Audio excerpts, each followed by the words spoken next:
There's a type of feeling you get when you try food from a different culture and it tastes so good. Oh my, You think to yourself, damn, have I been sleeping under a rock? This food slaps. I recently had birria tacos and a whole new world of flavor opened up. If you've ever played games where you go to this new area and the map that was once covered in clouds now opens up, that is exactly what this feels like. Hey, if you're new here, my name is Timmy. This channel can be summed up in 3 words. I love food so much. Today we're making birria tacos. I'm usually a bit reluctant to make recipes that require specific ingredients which I might not typically have, because sometimes I'll buy it and then they just kind of get stored in the cupboard or in the fridge and then get spoiled. But for a recipe that has flavors like this, I can 101% guarantee you, we will be making it again. The recipe starts off with those set ingredients, which are going to be the chilies. We're using 3 here. The Guajillo chili, which is primarily for that flavor and that vibrant red color. The Ancho chili, which is going to be primarily for spice. And then the Chipotle for that aromatic smokiness. Okay, so in here is going to be 8 Guajillo chilies, 3 Ancho, and then 7 Chipotles as well. I've removed the seeds, but if you want to, you can add them in. But I just think this is going to be plenty spicy. Okay, so in here, oh fudge!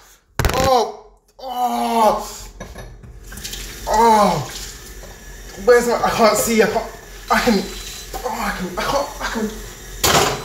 feel it going into my eye, Please wash your hands when dealing with chilies, thanks. I've chopped up some onions and tomato and I've minced some ginger and garlic. And that's pretty much all the prep we need to do. Interrupting the recipe for a quick second, if you've ever made or tried dishes and been like, damn, this tastes so good, please do let me know. I really want to have another map opening experience like I had with these tacos. But yeah, that's it. Back to the recipe. Okay, so to a pan, I'm adding some onions and tomatoes simultaneously at this. Do you say simultaneously or simultaneously? Doesn't matter. At the same time, you're gonna want to toast some chilies in a separate pan. So you want to add a tiny bit of oil, add in your chilies, toast it for about 2 to 3 minutes. We don't want anything burning. I'm then gonna add the chilies to the tomato and onion mixture, followed by ginger garlic paste, oregano, cumin, black pepper seeds, vinegar, half a stick of cinnamon, about 3 cloves, and a hefty pinch of salt. I'm gonna mix it around, adding a tiny bit of water and kind of just let those flavors mingle for a bit for maybe 5 minutes on a medium heat. Again, we don't want anything burning.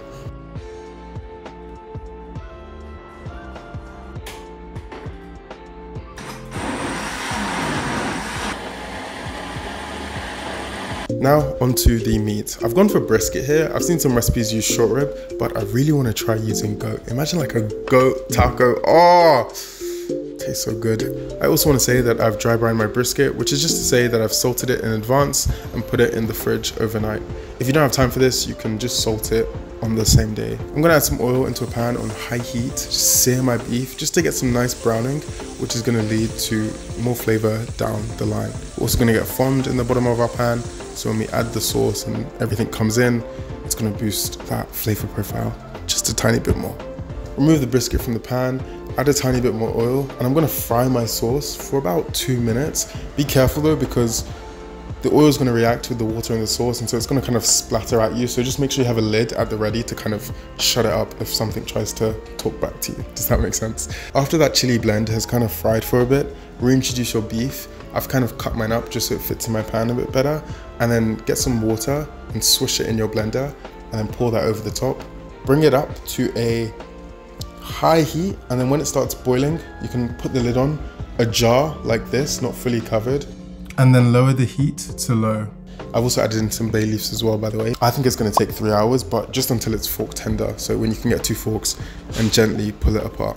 You can use this extra time to clean up or even hit that subscribe button. See what I did there? Brother, this guy stinks! And you can also use it to chop up some of the kind of toppings which we're going to have on the tacos later. So I'm using coriander, onions, and some lime wedges as well. So you can chop this up right now, just so it's easier to assemble down the line. And you can also prepare any salsa verdes.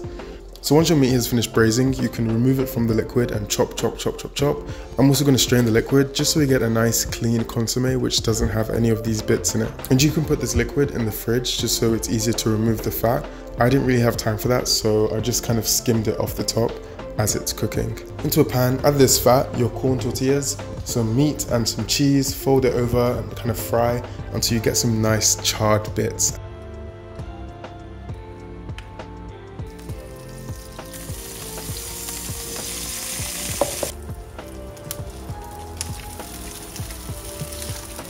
For the consomme, it's the strained liquid, some onions, some cilantro, and a squeeze of lime for some acidity, and then plate as desired and enjoy.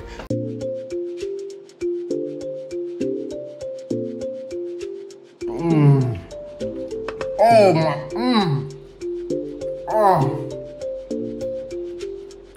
Oh my gosh. And that's the majority of it. Thank you so much for it.